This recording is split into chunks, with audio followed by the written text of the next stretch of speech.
This is not a mistake. This is the Nile River at 8 a.m.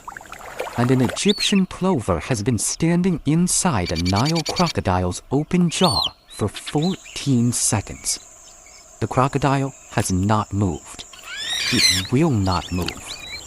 Because 4,000 kilograms of ambush predator, the animal responsible for more human deaths in Africa than any other reptile, is holding its jaw open on purpose for a bird that weighs 45 grams. Stay with me, because the reason this crocodile does not eat this bird is not what most people think. The first threat here is obvious. The Nile crocodile. 5 meters. 5,000 pounds of bite force per square inch. The strongest recorded by any animal on Earth. A predator anatomically unchanged for 80 million years. Because it was already perfect.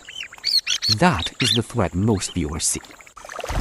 That is not the threat that determines whether this crocodile hunts successfully next Tuesday. The real threat is already inside the jaw. Not the bird. The leeches it is extracting. Placobdella leeches attach to the soft mucous membrane lining the interior of the jaw. The one unarmored surface on an otherwise impenetrable animal. They embed within 24 hours. By hour 72, the embedded colony has begun creating micro-lesions in the membrane tissue. By day 5, inflammation begins affecting the precision of the jaw's closing mechanism. Not dramatically, not visibly. 2 to 3 millimeters of closure deviation. But the Nile crocodile's hunting strategy depends on one thing: the precision of a single closing bite. A crocodile that misses its strike by 2 millimeters on a wildebeest crossing the Nile does not get a second attempt. The wildebeest does not stop. The herd does not pause. 2 millimeters off target, and the kill is gone. The leeches are not threatening this crocodile's survival directly. They are eroding its precision. And in a predator that depends on one precise strike, precision is survival. Now, here is what the Egyptian plover actually does inside that jaw. The adult female Egyptian plover lands on the crocodile's back first, not the jaw. She scans the dorsal plates, identifies the parasite density. Then she approaches the jaw margin and performs a specific wing spread display.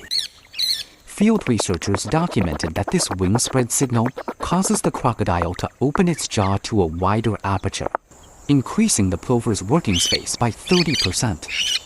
The crocodile responds, not to kindness, to 40 million years of muscle memory. She enters. But before entering, she reads one more signal. The eye. A Nile crocodile's eyes in thermoregulation posture are soft, nictitating membrane partially drawn, pupils undilated. In pre-strike posture, the pupils are fully dilated, the nictitating membrane retracted, the eye tracking actively. The adult female Egyptian plover scans the eye before every entry. Soft eye, she enters. Changed eye, she does not. Field researchers observed this eye check behavior in 14 of 14 jaw entry sequences documented. 14 of 14. The plover is not brave. It is reading a language the crocodile broadcasts without knowing it speaks. She works from the front of the jaw toward the back, targeting the highest density leech clusters at the gumline junction first. Her short, pointed bill extracts each leech in under 3 seconds. In 14 seconds inside this jaw, she has removed 6 leeches, each one a protein meal. Each one a precision threat eliminated from the crocodile's primary weapon. The jaw muscles remain in controlled open position for the full session. a jaw capable of 5,000 pounds per square inch, holding itself open for a 45-gram bird. Because the alternative is a jaw that fires 2 millimeters off target on the next wildebeest crossing. This is not friendship.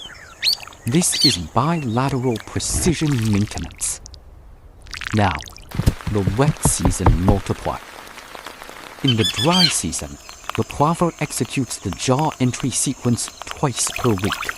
When the Nile rises and the wet season arrives, the leech population doubles within 3 weeks.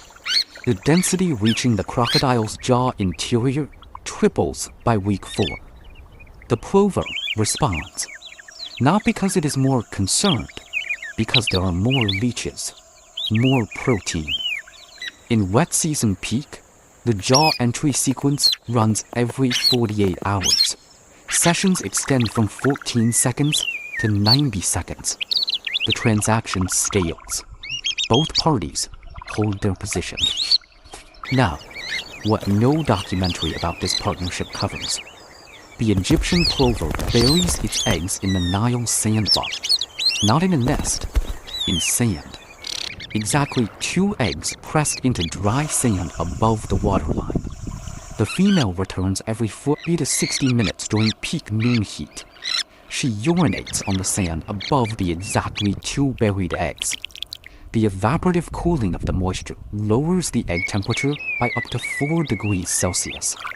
An egg that would overheat in 30 minutes, surviving the full noon heat because this 45-gram bird developed the only avian cooling system that requires no shade. And the juvenile Egyptian plover that hatches from those exactly 2 buried eggs approaches a resting adult male Nile crocodile independently within 6 weeks of hatching. Not taught, not led, it approaches. Because the approach is inherited. The 40 million year transaction does not require instruction. It requires only survival long enough to pass it on. Subscribe to Animal Lovers 4K. Every week, we go deeper into the Nile's hidden transactions. Confirmed. The crocodile's jaw is closed now. The adult female Egyptian plover is already scanning the next one. The river never stops.